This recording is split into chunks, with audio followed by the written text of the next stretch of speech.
आप सभी को राधे राधे। आज के इस प्रसंग में हम ये जानेंगे कि संध्या कौन थी, उसका प्रागट्य कहाँ से हुआ, कामदेव जी कहाँ से प्रकट हुए, संध्या के पिता कौन थे, उन्होंने अपना शरीर क्यों त्यागा, अगला जन्म किस रूप में लिया तथा उनका विवाह किसके साथ में हुआ। आज के इस प्रसंग में हम यही सब जानेंगे। तो संध्या का जन्म ब्रह्मा जी के हृदय से हुआ था। एक समय की बात है जब संध्या ब्रह्मा जी के हृदय से उत्पन्न हुई और उत्पन्न होते ही, जन्म होते ही संध्या के मन में ये विचार आया, सकाम भाव आ गया, ये विचार आया कि उनका विवाह हो जाना चाहिए। जन्म लेते ही उनके मन में सकाम भाव आ गया, जिसके कारण उन्हें बहुत बुरा लगा कि अभी मेरा जन्म हुआ है, अभी मेरा प्रागट्य हुआ है और अभी से मेरे अंदर सकाम भाव आ गया। ये सोच के उन्हें बहुत खुद पर क्रोध आया और उन्होंने सोचा अब मैं शरीर को अपने पास रखूंगी नहीं। तो वो एक पर्वत पे जाके एकांत में जाके बैठ गए। अब जब ब्रह्मा जी को ये बात पता चली तो ब्रह्मा जी बहुत चिंतित हुए। उन्होंने वशिष्ठ जी को भेजा संध्या के पास में और कहा कि मेरी पुत्री, उसे तो तप करना भी नहीं आता, अभी अभी उसका जन्म हुआ है, मेरी पुत्री एक एकांत पर्वत में जाके बैठ गई है। और वशिष्ठ जी को भेजते हैं, उनसे बोलते हैं कि आप संध्या को जाके समझाइए ब्रह्मचर्य के बारे में, अपने तरीके से, अपने हिसाब से समझाइए, लेकिन उसे यहाँ पे वापस लेके आइए क्योंकि वो तो इतनी छोटी है कि उसे अभी तप करना भी नहीं आता है। वो वहाँ एकांत में उस पर्वत में जाके क्या करेगी। तो वशिष्ठ जी जाते हैं संध्या के पास, संध्या को थोड़ा ब्रह्मचर्य का ज्ञान देते हैं, लेकिन संध्या को समझ में आ जाता है, संध्या को भी उनका मनोभाव समझ में आ जाता है कि अब वो एक ऋषि है तो वो उनके हित के लिए ही कुछ बोलेंगे, वो जो भी करेंगे, जो भी बताएंगे उसे, वो उसके हित में ही होगा, उसके अच्छे के लिए ही होगा। तो उनसे कहती है कि अब मुझे इस शरीर को रखना ही नहीं है क्योंकि जन्म लेते ही मेरे अंदर सकाम भाव आ गया। आप मुझे बस एक उपाय बताइए जिससे कि मैं शिव जी को प्राप्त कर सकूं। मुझे तप करना है, मुझे तप करना नहीं आता है, आप मुझे सिखाइए कि तप कैसे किया जाता है। तो वशिष्ठ जी बोलते हैं कि अब तुम्हें तप करना ही है तो मैं तुम्हें पुण्य का काम करने के लिए मना नहीं करूंगा। और वो उन्हें बोलते हैं कि तुम्हें कुछ नहीं आता है तो तुम मौन रह के तप करो, तुम स्नान करो सुबह सरोवर में, तो मौन रह के करो, तुम भगवान का अर्चन, भगवान की आराधना करो, उनकी पूजा अर्चना करो, तो मौन रह के करो। और हर काम, तप साधना, हर चीज, शिव जी का पूजन अर्चन, उनके आराधना करना, उनके मंत्र जाप करना, उनकी कीर्तन करना, स्मरण करना, चिंतन करना, ये सब तुम मौन रह के करो। तो संध्या, ऐसा वशिष्ठ जी कह देते हैं संध्या से। तो संध्या मौन रह के सब कार्य करना प्रारंभ करती है, सरोवर में स्नान करती है तो मंत्र उच्चारण मन में करती है, मौन रह के तप करती है तो मौन रह के तप करती है और अपना ध्यान पूरा शिव जी के ऊपर लगाती है। अब एक युग बाद उसको शिव जी दर्शन देते हैं।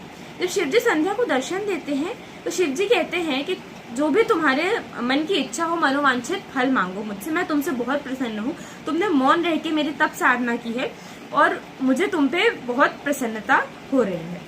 तो संध्या कहती है कि मुझे आप बस 2 वरदान दीजिए। सबसे पहला कि मेरे जन्म लेते ही मेरे अंदर सकाम भाव आ गया, ऐसा आगे किसी के भी साथ ना हो। तो इसलिए पहले बच्चों की बाल अवस्था में ही विवाह करवा दिया जाता था, उनकी शादी हो जाती थी, लेकिन अब ऐसा नहीं होता। क्यों? क्योंकि संध्या ने शिव जी से ये वर मांगा था, ये वरदान मांगा था कि जब भी जो बालक है वो जब युवा अवस्था में आ जाए, जब वो युवावस्था में आ जाए तभी उनके अंदर सकाम भाव आए, तभी उनके अंदर विवाह करने की इच्छा उत्पन्न हो। ऐसा जन्म लेते ही किसी को भी विवाह करने की इच्छा उत्पन्न नहीं हो मेरे जैसे, वरना उसको भी खुद पे क्रोध आएगा और वो भी अपना शरीर त्याग करने का विचार करेगा, उसके अंदर भी ऐसा ही मनोभाव आएगा। तो आप मुझे ये वरदान दीजिए कि हमेशा युवावस्था में ही सबके अंदर सकाम भाव आए और विवाह करने की इच्छा उत्पन्न हो। और दूसरा वरदान मुझे ये दीजिए कि अब मैं जो दूसरा जन्म लूं उसमें मुझे भी, क्योंकि मुझे ब्रह्मचर्य जीवन पसंद है, सादा जीवन पसंद है, तो मुझे जो पति मिले, मेरे जो पति हो वो भी ऐसे ब्रह्मचर्य हो कि वो ना दूसरी स्त्री को देखे और मैं ना दूसरे पुरुष को देखे, ऐसे हम दोनों ब्रह्मचर्य में जीवन व्यतीत करें। तो वशिष्ठ शिव जी कहते हैं संध्या से कि एक सरोवर के किनारे में मेधा तिथि का यज्ञ हो रहा है, तुम वहां पे जाके अपने प्राण त्याग दो, मतलब तुम वहां पे जाके समाधि ले लो और वहीं से तुम्हारा फिर से प्रागट्य होगा और फिर तुम्हें एक ब्रह्मचर्य सादा जीवन जीने वाला पति प्राप्त होगा। लेकिन मेरे प्रभाव के कारण तुम जब वहां पे समाधि लोगे, उस कुंड में समाधि लोगे, तो तुम किसी को दिखोगे नहीं, क्योंकि शिव जी के मंत्र, जब शिव जी का यज्ञ चल रहा हो और उसके कुंड में समाधि ले ली जाती है या ऐसा कोई चला जाता है तो यज्ञ खंडित माना जाता है। तो शिव जी कहते हैं कि मेरे प्रभाव से तुम किसी को भी वहां पे दिखोगी नहीं, किसी को भी नजर नहीं आओगी। तो संध्या में जब जहाँ पे आहुति देते समय याद करना कि जिसको तुम चाहती हो, मतलब मेधा जब तुम वहां पे समाधि देने जाओ तो तुम वहां पे स्मरण करना कि तुम्हें किस प्रकार का पति चाहिए, तुम्हें कैसा पति चाहिए, ब्रह्मचर्य जीवन जीने वाला चाहिए।